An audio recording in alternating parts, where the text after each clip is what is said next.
Hey guys, welcome back to my channel. Morning వచ్చేసి ఉప్మా తిన్న తర్వాత ఇంకా నమాజ్ చదువుకుని ఇంకా వచ్చేసాను. తర్వాత అన్నం తిన్న తర్వాత ఇంకా షూట్ అయితే ఇచ్చలేదు. అండ్ జిమ్కి వచ్చిన తర్వాత తుమ్ములు అయితే నాన్ స్టాప్గా వస్తుంటాయి స్టార్టింగ్లో. అండ్ అది ఎందుకు వచ్చింది అయితే నాకు కూడా తెలియదు. దాని తర్వాత స్ట్రెచ్చింగ్ అయితే బాగా చేసిన.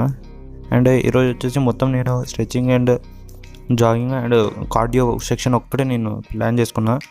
అందుకు పెద్దగా హెవీ జిమ్ ఎక్విప్మెంట్స్ అయితే యూజ్ చేయలేదు నేను. అండ్ ఇది వచ్చేసి కూడా అది మనకు అబ్డామిన్ వర్కౌట్స్తో పాటు నేను హ్యాండ్ పవర్ బాగుండాలనేసి మొత్తం బాడీ వెయిట్స్ ఎక్సర్సైజ్ ఒక్కటే చేస్తున్నాను.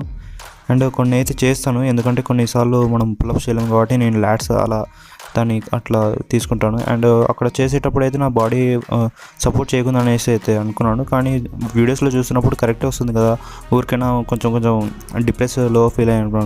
దాని తర్వాత ఈ మార్నింగ్ క్లీన్ చేసిన తర్వాత కాలు అయితే బీమస్గా వచ్చింటాయి. అండ్ ఆ నొప్పితో ఇంకా బయటకు వచ్చేసి ఇంకా ఇంటికి వెళ్ళి ఇంకా తినేసి అయితే పడుకుంటే